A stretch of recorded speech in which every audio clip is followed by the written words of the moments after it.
The ideas of socialism are the worst sort of collectivist ideas which exist.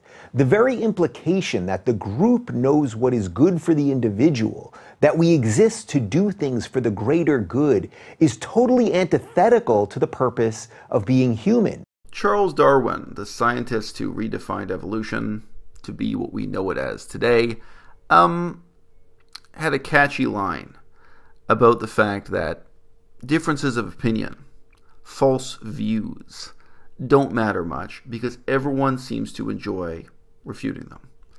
But false facts are highly injurious, and they last a long time.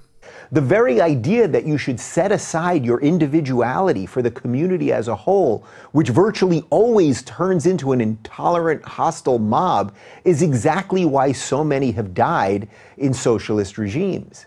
Dave Rubin, in his discourse condemning socialism, he seems to me to be trundling along on the wheels of false assumptions left over maybe from the Cold War, maybe from the 1980s. Their ideas have never worked and will never work because a system built on stripping our humanity is in direct conflict with what it means to be human. It's completely surreal to me to hear Dave Rubin claim, as a matter of fact, that socialism has been a failure everywhere in the world. Now, what does he mean by socialism? What does any reasonable person mean by socialism? I'm going to bring in two very different witnesses to the meaning of the word socialism, one being Bernie Sanders and the other being Milton Friedman. When Bernie Sanders was asked around 2015 to 2016 which country he considered a model of socialism for the United States to emulate, or what he meant by socialism when he said he wanted the United States to be more socialist, he said Denmark. No, he didn't just say this once. That's why I say 2015, 2016. It seems he doesn't say that so much lately. And various politicians in Denmark and pundits and personalities said in the press and responded to this saying, no, Denmark is not a socialist country. Now, there is a sense in which we can all agree Denmark is not a socialist country. And there's also a sense in which we all know exactly what Bernie Sanders is talking about from an American perspective in pointing to Denmark as a country that has higher rates of taxation, dramatically better social services in terms of healthcare for the poor, employment services, what have you, and as providing a working model for the sort of hybrid economy that Bernie Sanders thinks of when he uses the word socialism positively. They say that they're democratic socialists. This is Bernie Sanders' mantra as he calls for a revolution of every kind, be it political, social, or even environmental, whatever that means. What Bernie forgets or intentionally obfuscates is that the democratic part of this, of course, will always be tossed away as socialism takes root. Now, you can take the position that soft-core socialism is not truly socialism, is not worthy of the word. You can take the position that soft-core pornography is not truly pornography and is not worthy of the word, but this is all a matter of semantics. As I say, we all understand very well what Bernie Sanders means when in that context he refers to Denmark as a socialist society, even though it is a hybrid form of socialism. And it is in that sense precisely that we cannot say socialism has been a failure all over the world, whether we're talking about Denmark or Sweden or Singapore or Taiwan or Japan or indeed Canada. All of these countries have significant parcels of their economy that have been handed over from the free market to socialism with all of the advantages and disadvantages that entails. And again, for my second witness to this approach to understanding what socialism is, I need not appeal to anyone more left-wing than Milton Friedman, someone who very much did use socialism as a dirty word and insult, someone who was not a socialist himself by any means. He recognized the U.S. military as a socialist economy within a capitalist economy. So you have a larger capitalist economy, then within that there are spheres that are handed over to socialism. Now, there are many things that I think Dave Rubin says in this one video rejecting socialism that are deeply philosophically flawed, disturbing, and in terms of political science, just laughably wrong. He says, this is a paraphrase, but not far off the precise wording, that it's ridiculous to imagine that we exist to do things for the greater good. He claims that this is antithetical to being human itself, that socialism itself is incompatible with human nature. Well, I don't know, Dave. Do you think that having publicly funded taxpayer-funded sewage treatment is incompatible with human nature? And conversely, do you think that the problem, sewage treatment, the problem that we have to collectively aspire to do something for the greater good, we have to sit down and make hard sacrifices and get organized so that we can take care of our own shit, literally and figuratively speaking, so that we're not poisoned, so we don't have cholera outbreaks. Do you think that really leads to these things you warn about, leads to this terrible tyranny? Do you think it's incompatible with your sense of human dignity and decency? Or do you think it could ever possibly be addressed by free individuals in the enjoyment of their creation of value and these other, frankly, libertarian tropes you appeal to? It's your job to find value in your work, to strive for more than you have, to bring good to yourself and the people around you, and to live as a free person as you see fit. I think it's fundamentally callow, teenaged, immature, and ridiculous to pretend that the full range of political problems we face in the 21st century or any other century can be addressed by isolated individuals living without any sense of public service, of any sense of serving the greater good. People come together and they do make decisions as to what is in the public interest, what the greater good is. And in the vast majority of cases, the greater good is not, as he warns, something unattainable and something incompatible with human nature. It is all too human. There are targets such as water quality targets, air quality targets, and then we put in place both social services, both the people who lay the pipes and create the sewage treatment plant, and the network of what's required so that it can work, and also that entails enforcement that goes around and punishes people who dump their sewage directly into the river instead of participating in the government's, appointed sewage treatment plant. This is the reality of how socialism in countries takes over more and more of the economy, piece by piece, even when people have all the democratic rights and privileges, as they do, I think we can agree, in Denmark. It doesn't march in lockstep with the expansion of tyranny. It really doesn't. Though what they're not telling you is that the greater good is usually for the tiny minority in the elite protected class. How about prisons? Do you, Dave, sincerely believe that prisons should just be owned by, individual millionaire impresario profiteers trying to make as much money as possible by imprisoning and correcting criminals? Is that really possible or desirable? Or do you think that prisons, at least a large percentage of prisons, need to be run at the public purse by a public bureaucracy and so on? How about education?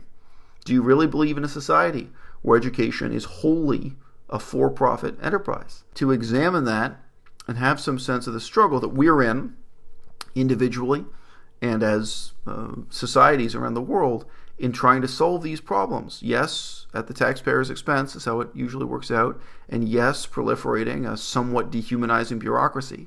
I don't think anyone enjoys public sector bureaucracy, whether it's for education or for the healthcare system or what have you.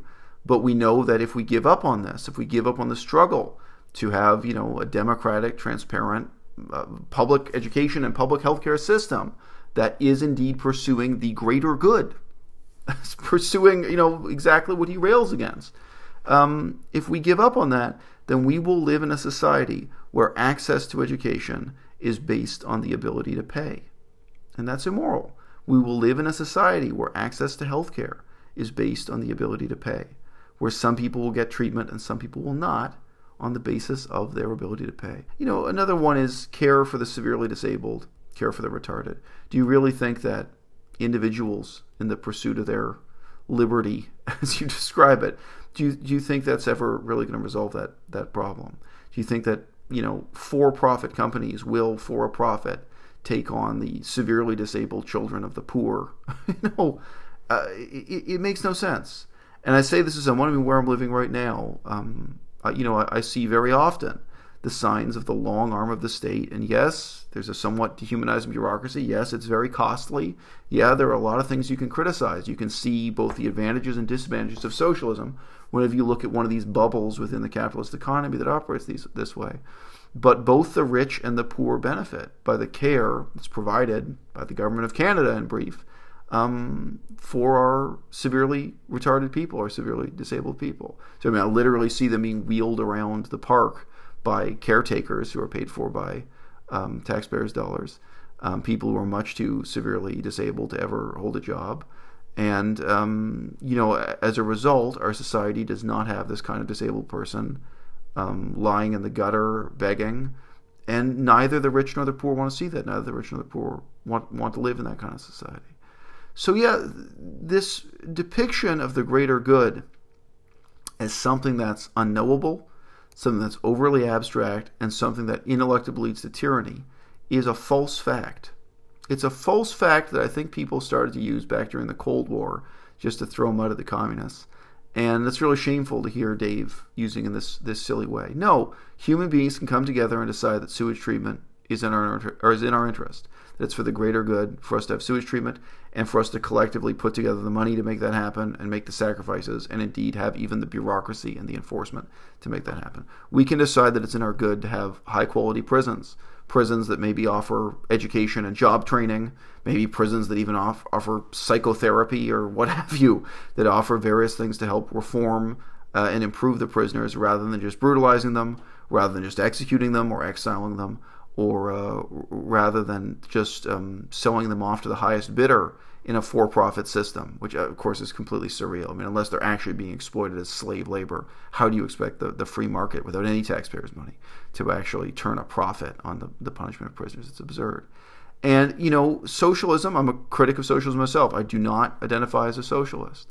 But it is a false fact that Dave builds this argument on to say that socialism is a disaster everywhere in the world. Quite the contrary. I mean, the opposite is true. The most successful societies all around the world are a hybrid of capitalism and socialism. They're a free market that provides things like cellular phones and champagne, but they're socialist when it comes to essential services. And those essential services can be as diverse as sometimes the government monopoly that built the train system, that built electrical lines, sewage treatment, prisons, public education, healthcare, that actually there's a tremendous sort of backbone of the economy that the for-profit sector then thrives on. I mean, very often it's socialism that builds the roads, and then it's for-profit companies that build the cars. It's socialism that literally built the internet. The internet was a government project in the United States. It's 100% thanks to government intervention, indeed even government innovation, that we have the internet as it exists today and why it developed where it did. And then, of course, innumerable private companies were able to innovate and build on that fundamental infrastructure. And indeed, it's all around the world. It's thanks to governments, it's thanks to socialism that poor people can access education and can get into their jobs, be they humble or great, that they have a level of knowledge of science, and they're able to play a dynamic role in our society and our economy that they would not have if we lived in a society where access to education were entirely based on their ability to pay, or entirely operated as a for-profit affair. I think we all have to ask ourselves, what does someone like Dave Rubin have to gain from offering these arguments? And I'm sorry to say that in the 21st century, for the vast majority of people, whether it's Dave Rubin or Jordan Peterson or any of these other demagogues, as soon as they get a little taste of what the adulation of the crowd is like, I think they have no motivation other than that. I don't think Dave Rubin has a single thought in his head when he puts together videos like this.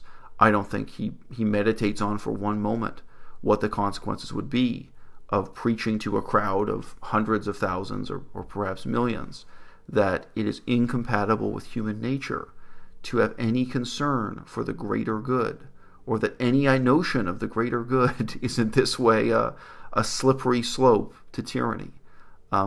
Those are notions that would have been laughable in ancient Rome.